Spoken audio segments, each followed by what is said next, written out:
Welcome to Command Control Power, the longest-running Apple consulting podcast. For over a decade, we've delivered weekly episodes filled with epic tech support stories, troubleshooting insights, discussions about managing clients and businesses, and interviews with industry colleagues and vendors, all tailored for our pro listeners.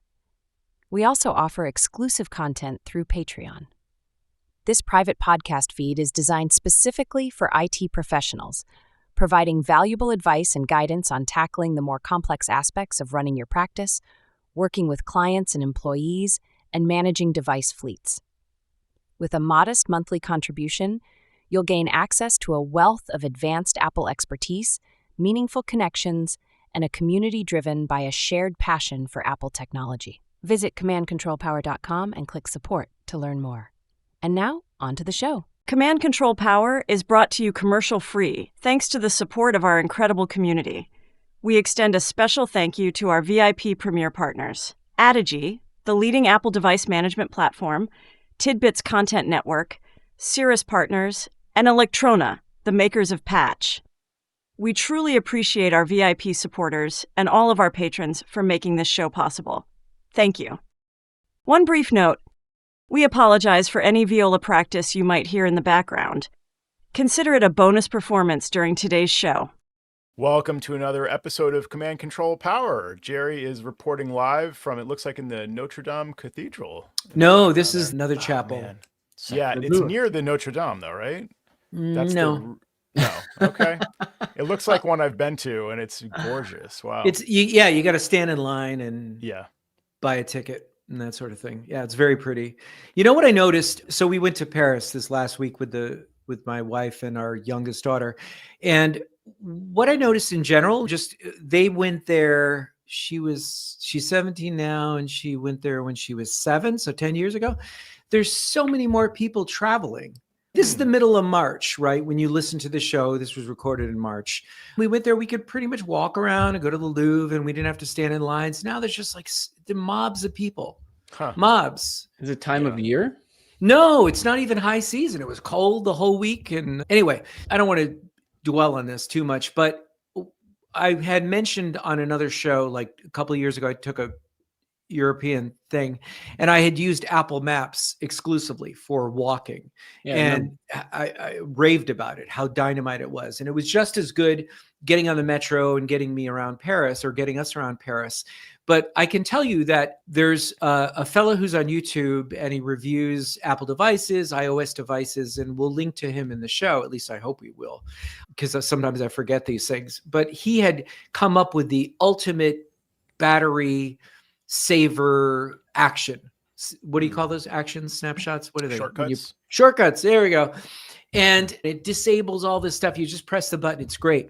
And so even with that on, and I have an iPhone 15 Pro Max, so not the latest one, but the one from last year, walking around using Apple Maps, you can't do it for the full day. You can't.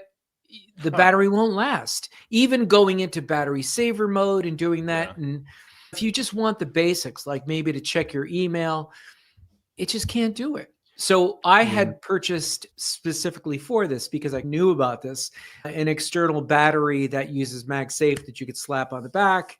And I'll put that in the show notes. And that worked really well, except that it was pretty expensive. Like $65. That's expensive for me. That's crazy. Yeah, 10,000 milliamps, and you could do like a couple of charges on the phone. So it's not one of the lighter ones, but it's fairly thin.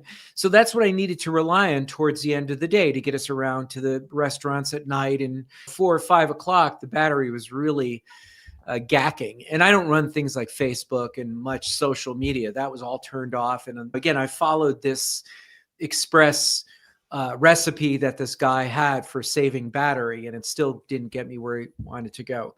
The other thing I bought for the trip was a multi-port charger from Anker. And I don't know if you guys have done much European traveling lately. Sam, I know you've gone to China, and Joe, you're always in rooftops in Spain. But if you use the prong that gets you to the 2 round prongs for most of Central Europe, if you put in this Anker multi-charger, the prongs that you stick it into are always like heavily worn.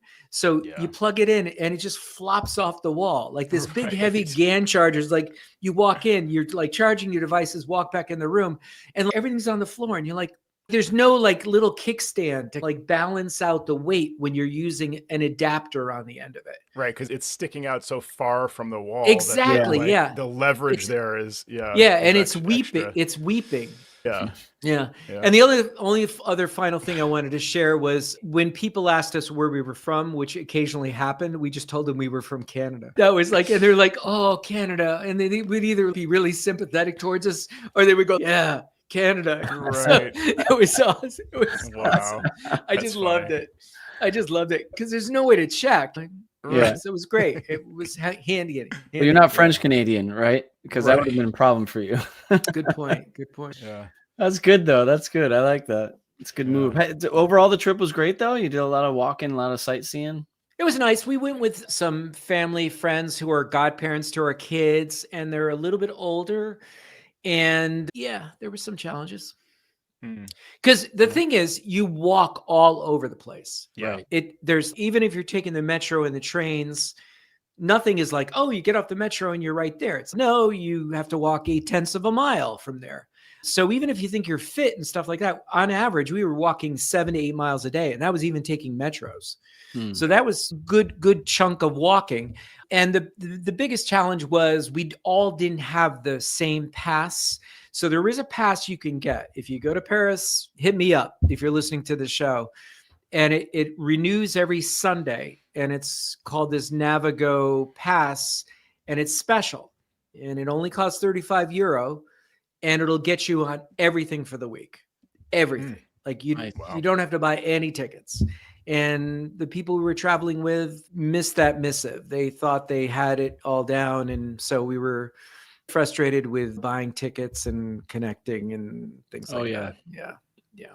We weren't all on the same page. Yeah. It's like when you're traveling through the airport and most people have clear or pre-check or whatever the different options are. And 1 or 2 people don't. You see you guys later. Hope you make it on the plane, that kind of thing. But realistically, you're all just going to wait in the same line at that point as a group. Yeah. So you're missing out on some of the benefits otherwise you would have. Yeah, I said it was akin to herding cats. Yeah. If you've had 6 or 7 cats and you all had to get them down a little alleyway and onto a train or something, it was like that. Yeah. I enjoy traveling. Ashley and I travel really well together. Yeah. We've had a lot of experience and all, but like with family, it's always more challenging. People have different ideas of, no, let's take the elevator. It's 2 flights of stairs. We've been waiting for 10 minutes for this elevator. Can we like those kinds of things like happen, the little paper cuts throughout every day. And you know, some people are like, I need a break. Other people are like, I'm hungry at all different times. So it's true. And sometimes pacing, like when I get off at a metro stop, if we're going to Le Père Lachaise cemetery, I know how far it is. I mean, I get a good idea because and that was the only other, I was the air quotes navigator, right? So I was the person who everybody was relying on to look at the Apple Maps. And when I get out, I hit it. I'm not screwing around. I'm on vacation. I want to squeeze as much out of my vacation as possible. So this is not one of those things where you can saunter down the Champs-Elysees and eventually get to we have to walk with intention. Walk with intention. I love it. Yeah. Do you see the little guy on the thing is counting down? We have to cross now. Like we're missing the exactly. Yes. My daughter sent me like a meme of traveling with my dad on vacation, and it just shows the dad like 100 meters in front, just like cruising. And I'm like, that was me, manic me out in front, and I was sometimes the bad guy. Yeah. Might have been accused of being at 11 a few times. Yeah, you were at 11. Oh man. Yeah, I can understand that. I can imagine. I'm glad I'm back at work now where I could rest. Yeah. Jerry, the battery thing I have as the latest and greatest with Apple Intelligence, the iPhone 16 Pro. And from day one, I just have not been impressed by the battery.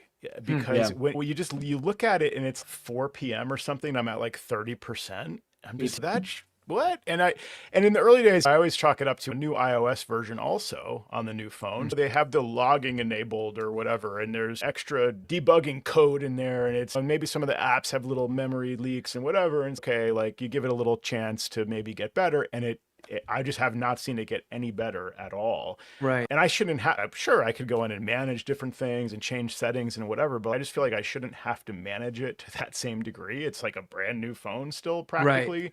It just seems silly to me. And so now I wonder in your case, though, say more about that, but also with the maps, would it have helped to download like the entire Paris area, like metro area for for offline maps? So at least it's not downloading maps in the background all the time, but it probably, still has but it was still GPS and communicate. Yeah, do that. Right. The other thing too was the ultimate battery saver recipe that this guy had. He said, turn off all Apple Intelligence, which I was able to do with that shortcut during those times, because that's always feeding information.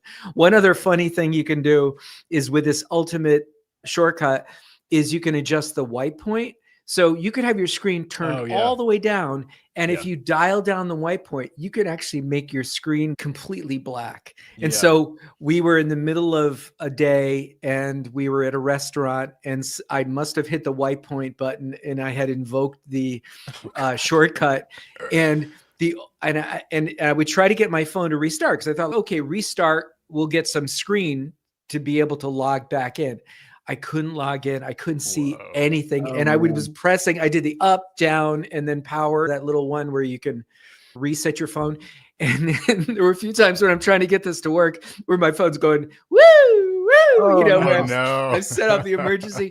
So finally, the only way I could do this was give it to my 17-year-old daughter, who has razor sharp eyes. And she was able to see this really dim screen and be able to type. I told her what my password was and type it in and get it to work again. It was amazing. That is incredible. I felt like such a dope. I have a very important question to that story. Did you change your password afterwards, or does your daughter know your password now? No, she probably still knows it. Operational security. Good question. If you're wondering, Sam, I locked my Fansly page. Oh, good call. Good call. And my only fans, nice. With my shirtless pictures, Matthew Waples in the chat says that the same battery issues with the 16 Pro. Really surprised compared to the 14 Pro I traded in that was 2 years old. Yep. Me too. So we're all having the same issue. It's not an issue, like it hasn't affected me. Like I do manage it, but again, I don't feel like I should have to manage it, and to have to carry an extra, like I have the Pro phone. That should be one of the benefits, is better battery life. Speaking of the Pro phone versus the others, have you guys been to an Apple store, or like you deal with customer devices and you pick up the non-Pro phone and do you ever just pick it up and think, man, that's an awesome phone. It's so light. I was in the Apple store. We were in the mall. I rarely go to the mall, but I needed like some new pants and stuff. So we walked in the Apple store. Ashley needed like a little dongle for work or whatever. So we go in there, and as I'm walking by the 16E or whatever it is, and like the 16 regular non-Pro, I'm just picking them up. I like to just know the current setup or whatever. And I swear my first impression was, oh, this is like a display phone. It's like an empty shell. It's like a demo. And but the screen, this looks like a real phone. I literally thought to myself, this is not a real phone, because it was so much lighter than my Pro phone. Which one did you pick up? I think it was the 16E, and then the regular 16. The new one. Yeah, it's tempting, honestly. If Apple made it physically a little bit smaller, but even in the current lineup, I was thinking it would be nice. This sounds ridiculous, but to have the more portable non-Pro phone as because I have a phone right now. That's my camera. I have my backup phone. That's my camera on an everyday basis, and it's here if I need a backup phone or whatever. So I justify it, Jerry. You'd be surprised I'm able to find a way to justify having and keeping the backup phone. But I thought I could actually just trade that in. It still has a lot of value. It's the 15 Pro Max, I think. And because I don't need that nice of a camera as my backup phone, and I could just buy the new, or like even a previous generation or something, non-Pro phone that would be if I'm going for a walk and I don't want this heavy weight in my pocket, but I still want a camera with me that's pretty decent. That's the idea. I could just use it as my walking around phone or whatever. My walking around phone. Yeah. Look at that. Right. He just can't wait to give Apple more money. I need Apple Just can't Intelligence, wait. I need all the intelligence features. Yeah. So the It's tip is with so the tip with these batteries is just don't go anywhere. Yeah, Because don't use your phone. Turn off the screen like you did. Then you have great battery life, right? You just turn it down so far you can't read it, and then you just have nothing. You don't have to interact with it because you can't see it anyway. So in my regular lifestyle, I have these short trips and I plug it in the car or I'm home. And if it looks low, I put it on, there's a charger on the counter and that's what I use. So brand new I'm not phone, in these situations where it's silly to me though. Like why, like why do I have to top off my phone during the day? It's sitting here on my desk. That's fine. I can plug it into whatever, but I'm using it for making phone calls to clients. So it could be on for a couple hours here and there, depending on the day, sometimes much longer, but it just doesn't seem like using the phone as a phone should be like, it's really sweating now. It's like really draining the battery so quickly. Doesn't make any sense. It's bulky and it kills the battery, and Apple Intelligence is not awesome. So what else? It's actively bad. This is like old news, but I'll get these summaries that are like the opposite of what the thing was. Or when somebody says, got it, thanks, or THX, because they're trying to save time or whatever. And then my phone summarizes it as expressing gratitude for blah, blah, blah. Is that better than just telling me what they actually said? It's so weird. That's funny. I don't get it. Uses too many big words. Yeah. No, and then one of them was an exchange with a client, and I forget what the situation was, but it was like, okay, like I'll follow up with you next week. But the summary is scheduled appointment with Joe for Tuesday, or so. It's like it's the wrong. It's actually wrong. It's not only like unhelpful, it's actively bad. So it's So what are you saying? Apple Intelligence isn't good? Yeah, is that the first you're hearing of it? Oh, geez, wow. Hey, Joe. Jerry, apparently. Yeah. Both you and I use Ring Central. Have you noticed that there's, I don't know what I did to turn it on, but if there's a notes section now in Ring Central, and all of a sudden I'm looking at it and it was an attempted AI summary of a call that I had with a client. Oh, that's really interesting. So it's doing that now. I don't know. I haven't noticed that, but I'm leaving Ring Central finally after 15 years. Wow. Where are you going? I'm going to phone.com. I heard about it at Aces a number of years ago, and I wasn't really in the need of a new service at that point. But the reason I want a new service now is the thing I've been asking for years. I have a small team. It's me and Tim right now. It's 2 people, and clients will text the office phone. And Jerry's on my team. Sorry, Jerry's the pinch hitter, and yes, but actually this is something I've thought of because it would be really useful to be able to quickly add a user to the phone system or do some. So anyway, what I really want is a text messaging that we can share. So client texts the office phone, and right now that goes to our email. And then I will select just the text of that message, reply back, change the reply to the client, to the to address for the client, whatever. It's just complicated and stupid. Like they text me and they get an email in response, which half the time they may not even be looking for and they may not see and all this stuff. I should be able to quickly text back from my main number. Yeah, it's too much jerking around. Yeah, Ring Central has a feature that's in the idea stage that has been that way for years now.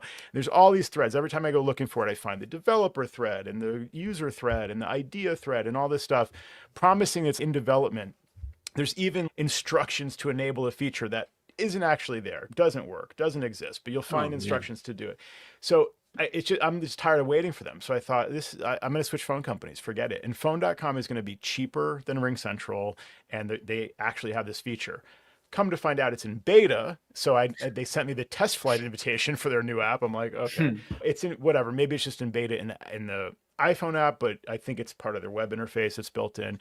But the idea is just that Tim and I can share the same inbox. Client texts us, we just reply back and we both see it and it's done and it's easy. It's like, that's how it should be in a small team like mine.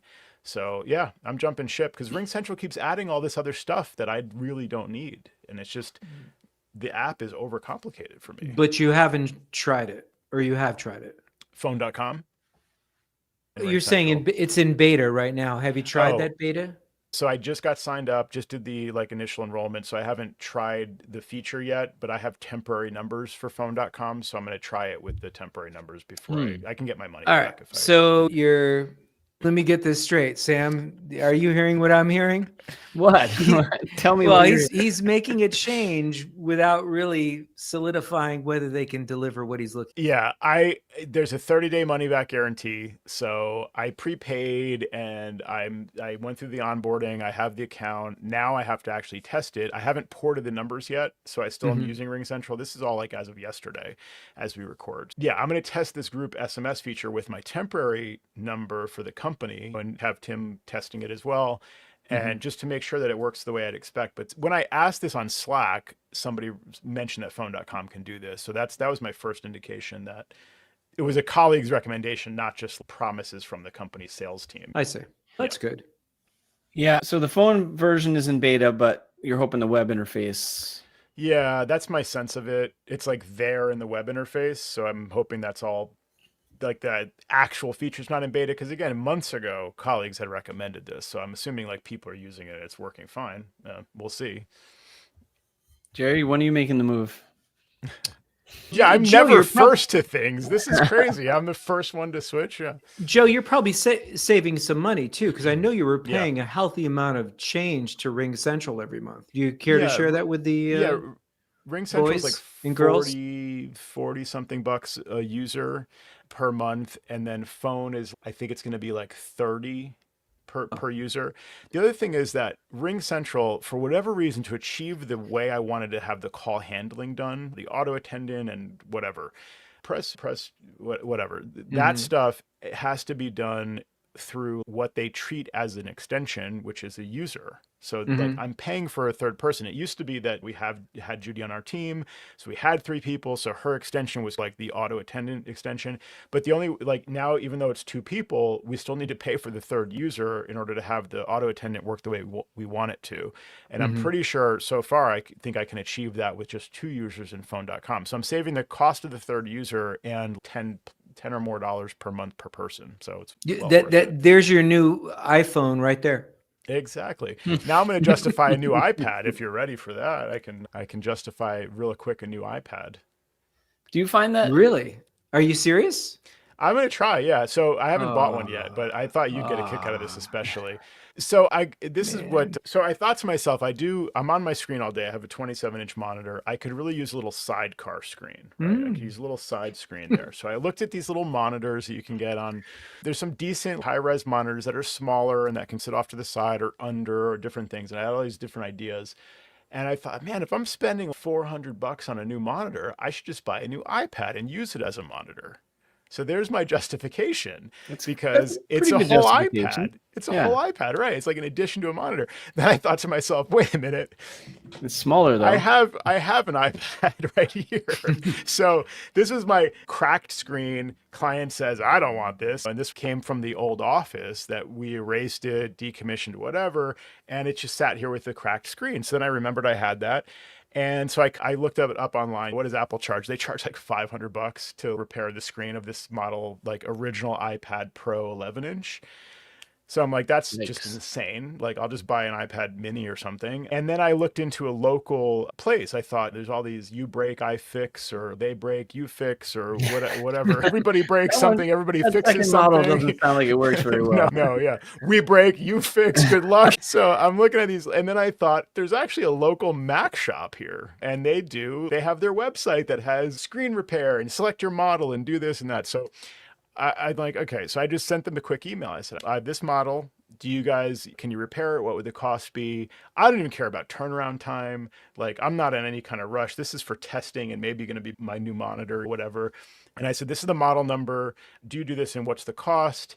And do you use Apple parts? Not even that it was a disqualifier. If they don't use Apple parts, I guess it's probably fine too, right? So those are my very simple questions. No response whatsoever. No response whatsoever. Waited like three weeks. Followed up, hey, just following up, no response. So that's it. That's where I left it. But this is like the state of the art in our industry. Is a lot of people just don't reply to email, apparently. Maybe they didn't receive my email. I don't know. Or you think if they don't want your business, they just ignore you? That's the thing. Couldn't they just reply back and say, we don't really do that? Like, I reply back to people. Yeah, I do. Yeah.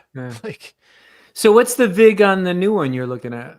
Wait a minute, Jerry. It was the San Chappelle. Isn't that what I said? Maybe.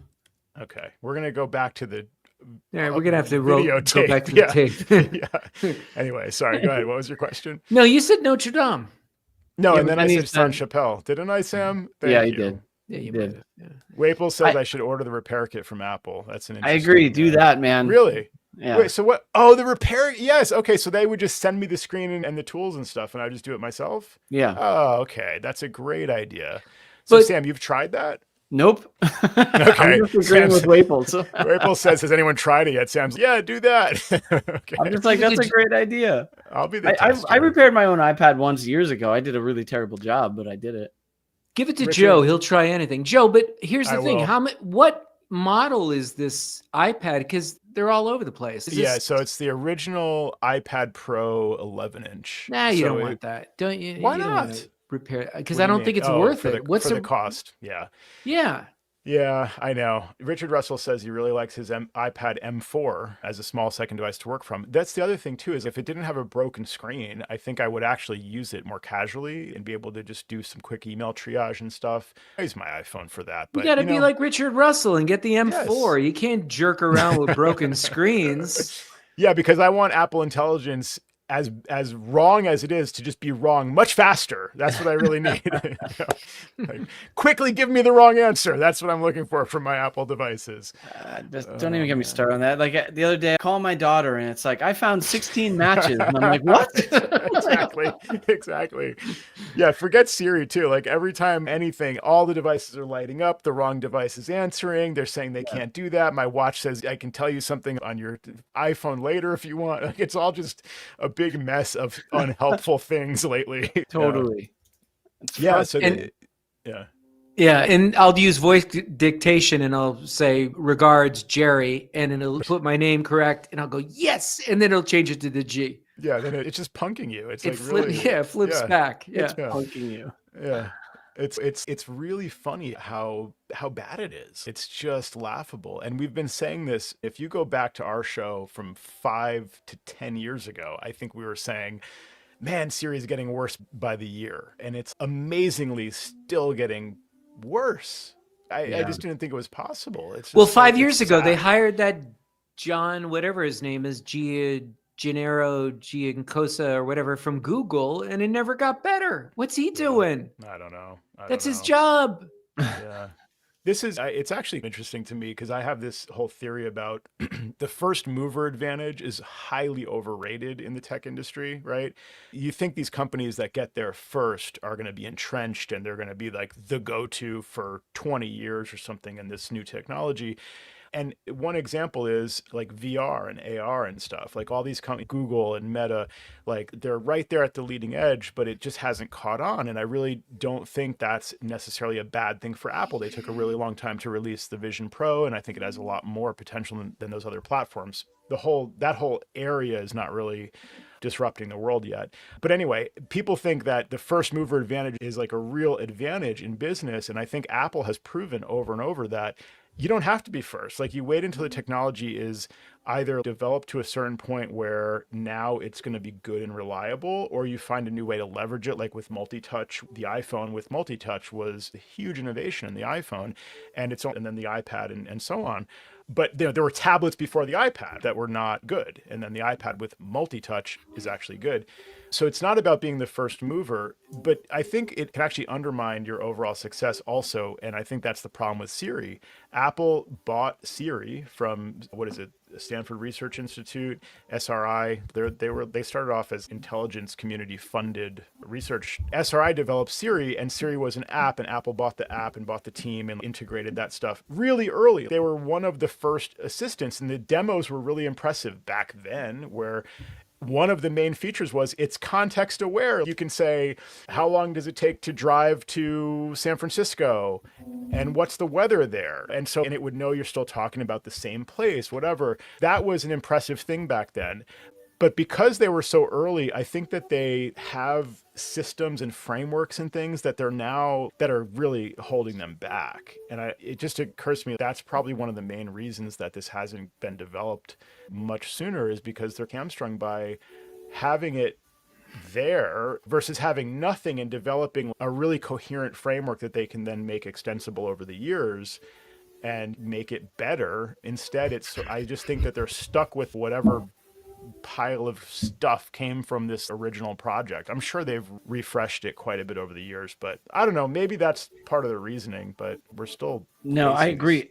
As you were talking, it makes sense because there are some other areas of our industry which are similar to that. The first ones, and they were the biggest and the greatest, and then they had old infrastructure in a lot of different ways. And that makes total sense, Joe. I think I'm trying to find the reason why it's just actually getting worse, though, and maybe not improving at the pace of others because they're new and they have newer technology. But how is it going that way, straight down, and just like it's gotten really bad for me lately to the point of major frustration. Yeah, but now you got these nice little slider buttons to turn it on, and when you say something, you get the flashing illuminated thing around the perimeter of your phone. It's really great. What a wasted opportunity, though. They should have waited to release that interface until the new Siri was ready, because now everybody is just, okay, this is still stupid and bad and unhelpful. So now are they going to change the color palette of the new interface? What are they going to do next time when it's actually worth trying? Because you need to me, that was an opportunity for people to say, oh, it's different now, and I'll give it a try again. And now people are like, oh, it's different now, and it's still terrible. John Giandrea is his name. 5 years ago, he came from Google. He was doing the AI over there, and he really fixed it here. Yeah, he really fixed it. Yeah. Yeah. My original theory was that Apple is so privacy conscious that their hands are tied for that reason, because they refuse to collect or store or even just gather any data about you in order to answer your questions. I don't know when your next appointment is. I don't want to know. That's none of my business. Like, they're so privacy conscious, but that's part of it. But again, it's like, have all the information you want to answer my question. But whereas Google has all that information, and they feel more ownership about everybody's data. And so Google has no problem collecting every detail about you and building a profile on you and knowing everything that's happening in your life in terms of phone calls that are going through Google Voice and calendar appointments and everything else, that they actually can answer those questions very easily. They've had the data from the beginning. Apple's, we want to be really careful with your data, so we don't really want to know. Now we actually don't know, and we need to know. So that's the trade-off. Which would you prefer, the Google route so that it could work better? It's a tough call, I think, in a lot of ways, because you become the product in that sense, and they collect so much information about right. you, but I don't know that I'm comfortable with that. Exactly. And how do real people think about it? Because I've always been of that mind. I don't like to be the product. I don't like Google to just be in my business and collect all this data. How do real people think about it now? I can ask Google questions and they answer. So I'd rather just be able to have a thing that works than to be like super secret and private, but not be able to use these services. But that was the promise, right? Apple was supposed to be on device. Nothing was supposed to be in the cloud. It was supposed to do all this AI on device. So it's just it's a big hunk of garbage. Sam, I just realized you're at Lumen. I just noticed your background. Oh, I've moved to Kier, so this is my new spot. The entire show to realize half the show to realize where you were. Yeah, it's very nice. So if you're not watching the show, you're missing, first of all, my various states of old age, and you can see handsome Joe, who just got a aging before your very eyes. Joe got a haircut for his sister's wedding, and Sam's at Severance, and he's at Lumen, Kier. That's in the town of Kier. So tell me something you like, Joe, like Backblaze. Tell me something good. So we've got a quick comment from MC Services in the chat that Siri is getting better, but maybe it's about knowing how to better phrase things, like how you learn how to search properly on Google, which, by the way, I think it's interesting. I feel like Google search is getting worse for me. I don't know how to search properly on Google anymore. And I think that I need to learn how to like AI search now. And it's a whole new skill. So it's kind of related to that. Maybe you're getting old, Joe. Maybe that's it. It's hard to stay with the program. Just for the record, I used it on the trip, and for my business, I use Chat. I don't pay for it. I don't subscribe to the service, but I use ChatGPT all day long to write to my clients. That's the other ironic thing about Apple Intelligence is you can ask it to check with ChatGPT, and the answers are actually worse than just using ChatGPT. So it's just bad in every possible way. All right, I've got one more theory on Apple Intelligence, then I'll harp on Backblaze. One more theory is that It's actually the problem with all of this is that none of it was ready. It's so obvious now that none of this was ready for iOS 16. Like, that's old news now. And that was, the Apple Intelligence features, like you said, Jerry, the on-device stuff that's supposed to work properly, the private cloud stuff that's supposed to work properly, the new Siri that's supposed to work properly. None of those things were actually ready for prime time. Instead, we got make your own emojis, which look like any other crap you design through generative AI. Actually, yeah, I'm fired up now. That was what we got. And now the big release was the summaries, which everybody hated, and I gave an extra chance. And now I also really think are actively useless. So none of that was ready, very obviously. So why did they release it? Because they had to, because of shareholder primacy. We have this concept in this country where if you have a publicly held company, you owe it to your shareholders to turn a profit for them. And when you have the rest of the industry trending toward AI, you have to do something in that area or you're not doing right by your shareholders. So Apple doesn't normally release things that like they just feel like they have to release. They wait until it's ready to release it, typically. In this case, they were forced into it. Do you remember leading up to WWDC last year and the iPhone announcement last year? Everybody's waiting. When's Apple going to do their AI thing? And then the name Apple Intelligence leaked. And wow, isn't that such a smart name? And like all the marketing stuff is so smart. The actual product wasn't there, though. And all of this was leading toward their shareholders demand that they do something, and they're expected to do it. You can make the case that, the users expect it and Apple really wants to make money to continue to be a viable enterprise or whatever, but they didn't have to release anything. They didn't have to comment on AI in the first place, but they have to in order to please their shareholders. So that's my soapbox about capitalism and shareholder primacy. It's putting the shareholders above everything else. It was never a good idea. And I hope they're happy now. Yeah, exactly. This is what you got. Is that what you wanted? I'm a shareholder. Yeah. I want a foldable phone. I wonder if I can start pushing for that and get it a little earlier. Yeah, as a shareholder, you can demand it. Yeah. Yeah. No matter how many. All right, I'm off my soapbox. Right. I don't know. Does anybody else want to talk about Backblaze or something else? Because I'm waiting for you guys to talk about Backblaze. This is something I got to hear about from the people out in the field. So Backblaze had an issue a couple months ago now that hit a little close to home. I was working on my parents' computer. And my dad said, oh, by the way, I wasn't even on the computer. I was talking to him about something else, whatever. My dad said, yeah, by the way, this Backblaze is popping something up. Really? So I go to my Watchman monitoring, green check mark, whatever, no problems there you go. found. You're all set then. Still paying for Watchman on Watchman, with that. yeah. Mm-hmm. So I'm like, really, Dad? Okay. So I go on the computer and I see this thing pop up and it says, Backblaze not backed up, learn more, whatever. It reports a missing BZ volume ID on my root volume, right? My startup disk, their startup disk, my parents. That's weird. Okay. So I uninstalled, restarted, because they want you to restart in between. I don't always do that, but in this case, I made sure to do that. And then I reinstalled Backblaze. It never finishes analyzing the drive. It's like analyzing drive. So it just is analyzing drive and progress bar and never finishes. You could leave it for hours. They don't have that much data. Tried that whole process twice. Okay, so that's weird. So I go through the help, get some more thoughts, whatever. I have to contact support. This is my parents' computer. Like, I should never have to contact any support for my parents' computer. Like, it just shouldn't happen. So I contact Backblaze support and they gather logs or whatever and they investigate and they tell me what to do. They say, the problem was that they gave me some things to try, going into the Backblaze settings, reselecting your Macintosh HD because it's not selected. I'm like, why defrag your hard drive? Was that one of the things? No. So they have me reselect my Macintosh HD, and I'm like, why would it be unselected? So even though it's deselected and you're going to click it to select it, it actually gives you an error saying you can't deselect it. It's like already an error state that should not really ever happen. So I'm like, this is all very weird. So they say you can control click that, and then that will let you click it or something. Okay, that didn't work.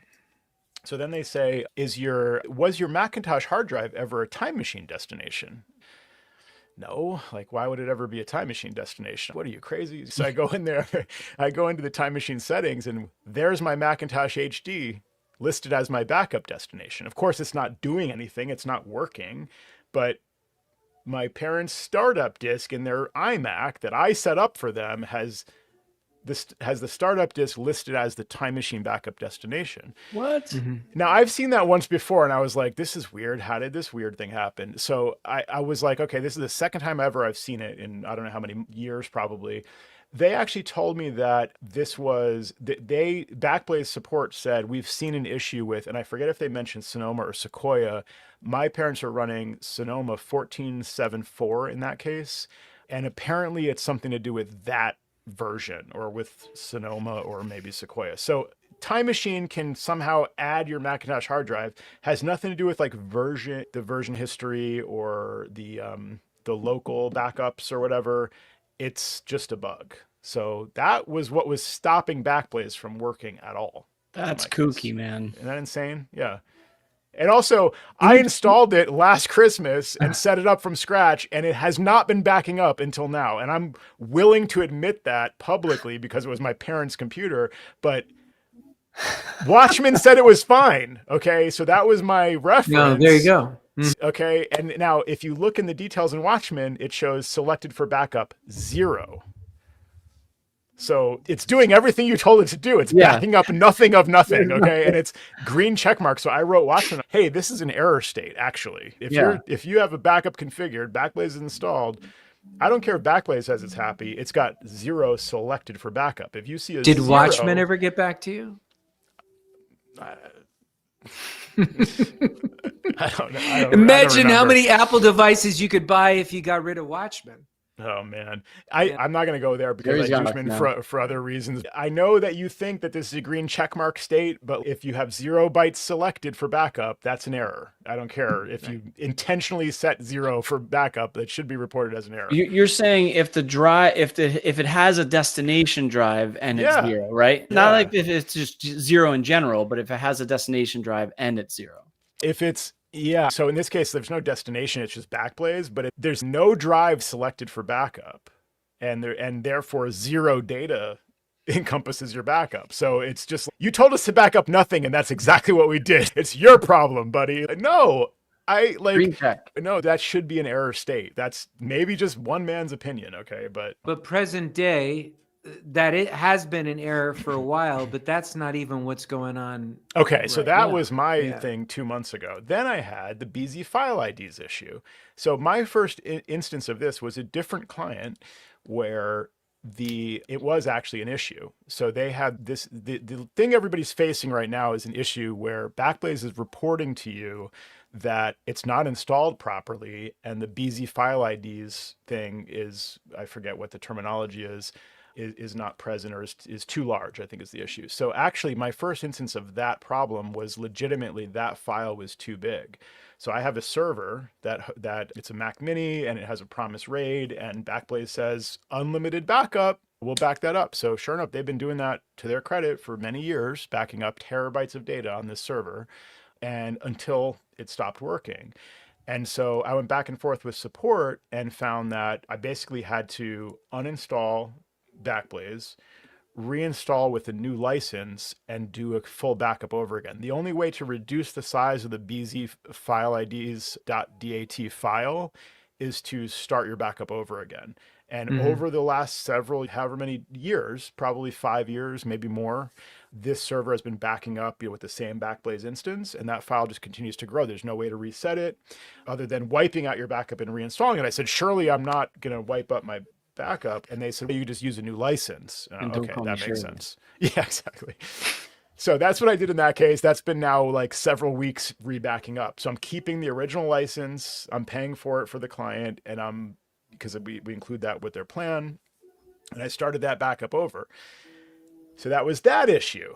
So then we had an issue where, thanks to Watchmen, we found out that none of our Backblaze backups software was updating. So the backups were updating. The backups were good, at least as good as you can rely on Watchmen to report. 0 bytes, but it's good. Yeah, 0 bytes, all good. But they were not updating. So Jerry, you brought this to my attention that there was a fix. And I think it was Tim Pearson who shared the fix with you. This was like now several months ago. And the problem was it wouldn't update from whatever version it topped out at the time. and it wouldn't update to the latest. So when I finally got around to fixing this, I made a script that would check the Backblaze version. If it was lower than a certain version, it would download an update to the latest. At that time, the latest was now the issue that everybody's having with Backblaze, which is version 9.2.0.836.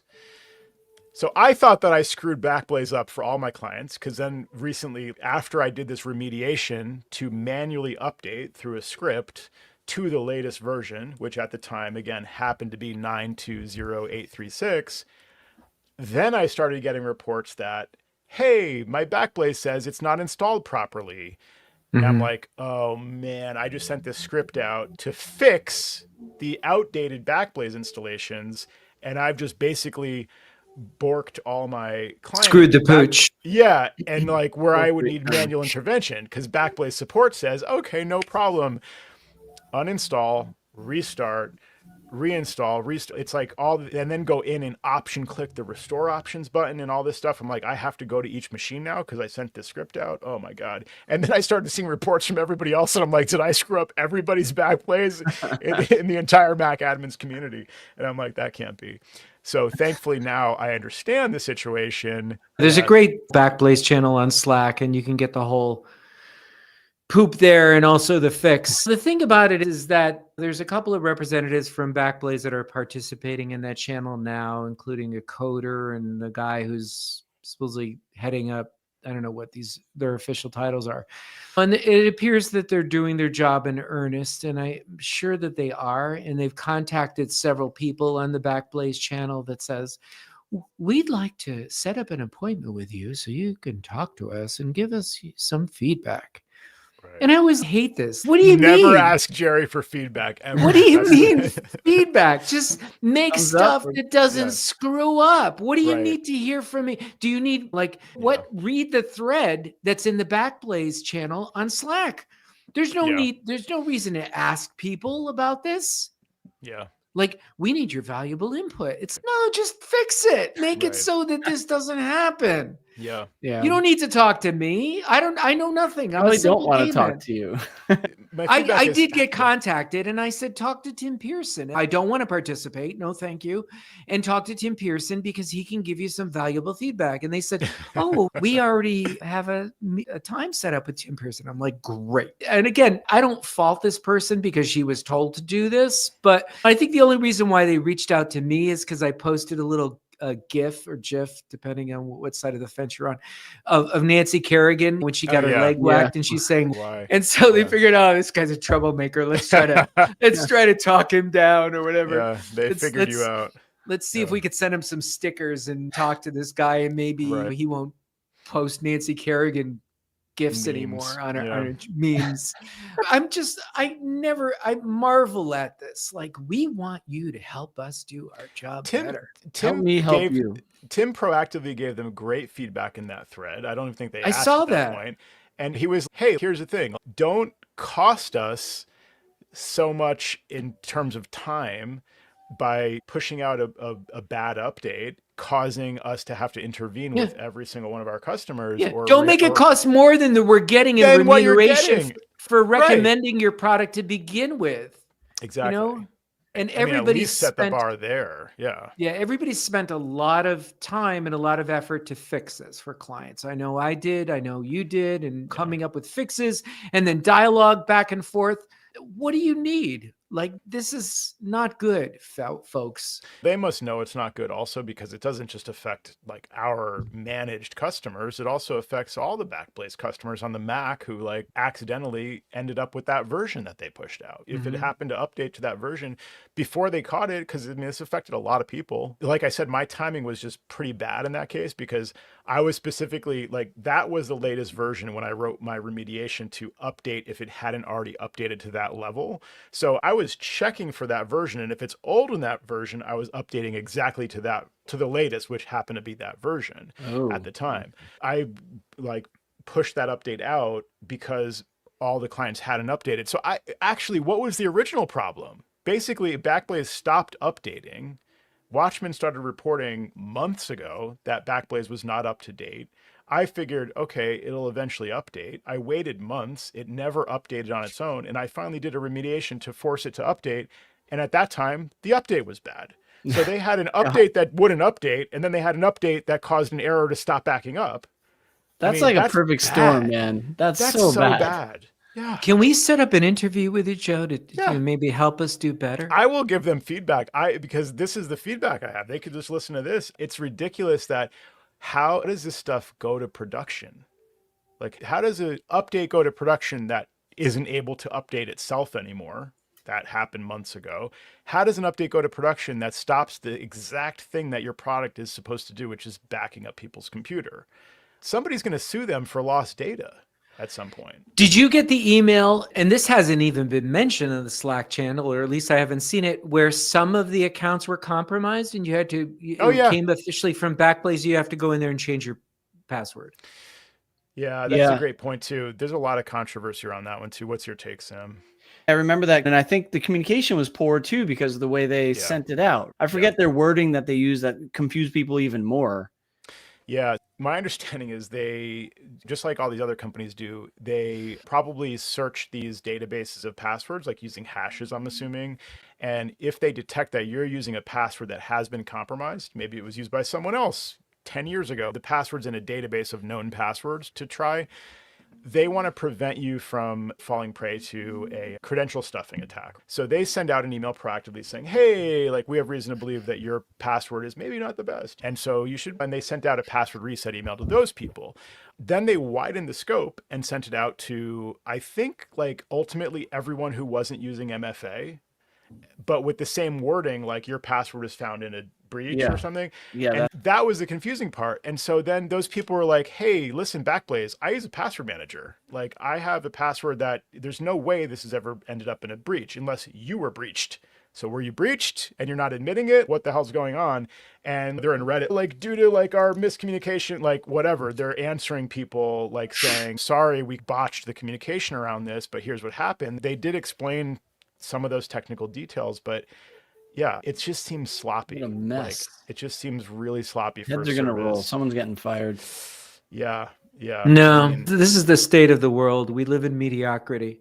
They're true, but what usually happens is someone usually has to be the fall person or fall guy for it, is what I mean. Is yes, we live in mediocrity, I agree, but they end up just saying, here's a head that you can use to yell at and he'll be gone. Yeah, nobody at Apple is going to fall on their sword for the AI. So in a week, you'll get a survey. How did we do? How did we do? I did get that from Backblaze, because I contacted them about one of these initial reports from the client saying, oh, I got this pop-up on my screen before I knew that this was, everybody had the pop-up. So I contacted support, and support said, here's our instructions. The very next day, how did we do?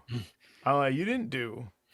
That's the problem, is you didn't do. You pushed out an update that cost me a lot of time and it probably cost some data. There's people that are not backing up. They might have lost, okay, they didn't lose all their data, but they don't have backups for the last few days. Like that's going to affect somebody. Yeah. Nightmares. Terrible. Yeah, really. And I don't know about that whole password. That's my understanding, but is there another shoe to drop there? Likely. Yeah. It's really, I don't know. It's frustrating. Yeah. You mentioned 4 separate things, right? The passwords, the 3 separate issues, so it's an update that won't update, an update that won't back up.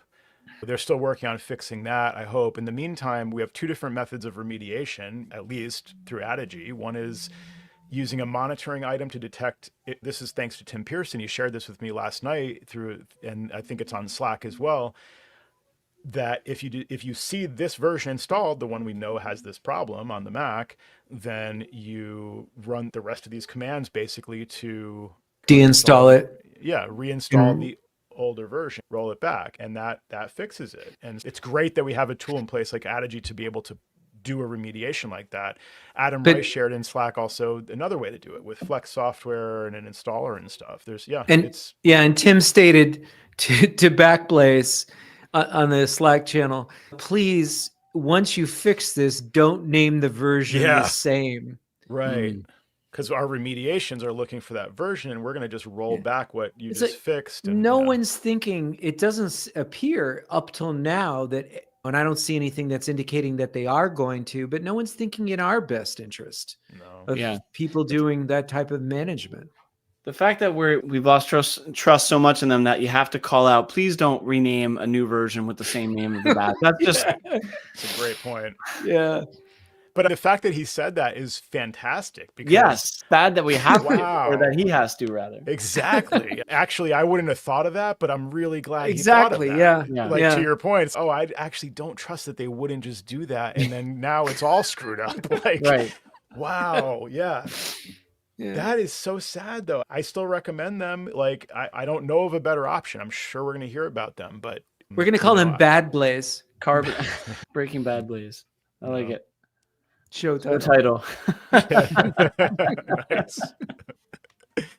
All right, everybody. Thanks for listening to another episode of Command Control Power. And let us know your thoughts and feedback about anything we talked about on this episode or any other episode at commandcontrolpower.com. And we'd also love to hear from you through Patreon if you are a supporter. We have lots of great content there for you as well, including a recent episode where we talk about a client experience that Jerry and I had. Check us out on Patreon and support us there by going to commandcontrolpower.com and click on support. Thanks, everybody, for listening. Special thanks to the following community members whose strong monthly support has sustained us for all these years: Ryan Gowdy, corecompetent.com, Weldon Dodd, kanji.io, Richard Wingfield, envisiondesign.net, Adam Rice, askadam.io, Mac Admins Podcast, podcast.macadmins.org, Tim Nyberg, themacguys.com, Michael Thompson, origin84.com, Matthew Waples, waples.net, Tom Puls, boxit.tech, Jerome Potters, pitpro.nl, Steve Sorbo, macsos.biz, Andy Espo, callandy.com, and Nate Sinall, weareascout.com. Thank you all very much, and thanks to our patrons at every level of support. If you enjoy the show, we really would love your support. And if you already support us and can increase your monthly pledge, we really do find that encouraging. commandcontrolpower.com and click support. Thanks very much for listening and for supporting the show.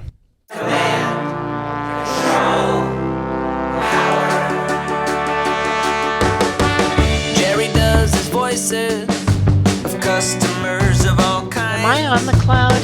Joe spins his deeply detailed yarns all the time. I have a whole story about this. Sam is on the road again, phoning in from a hotel. At least we know where I am. Half a century combined of Apple expertise right now. Right now. My Mac is slow. Have you tried restarting? Well, the fans won't blow. Have you tried restarting? But my data is gone. Have you tried restarting? I dropped it